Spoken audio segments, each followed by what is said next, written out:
Vivo X300 Ultra just made its debut in China, and as expected from Vivo's Ultra lineup, it's a spec-heavy flagship for photography enthusiasts.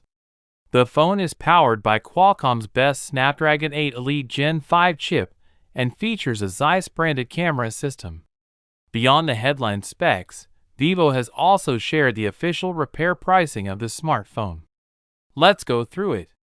Starting with the essentials, a screen replacement is listed at 1,620 yuan, though there's a discounted price of 1,320 yuan if users agree to return the damaged panel for recycling. A new battery costs 199 yuan, while replacing the back cover costs 350 yuan.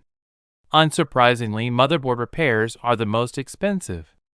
Depending on the configuration, prices range from 3,300 yuan for the 12GB plus 256GB variant all the way up to 4,200 yuan for the 16GB plus 1TB model.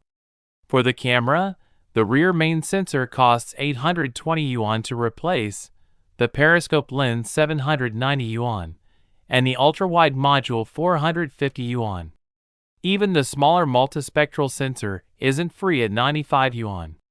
Meanwhile, the front-facing camera is relatively affordable at 125 yuan. If you lose accessories, you can get the charger set at 199 yuan, and a replacement data cable costs 69 yuan. To note, major repairs, including the screen, battery, motherboard, and cameras, are covered for free during the warranty period.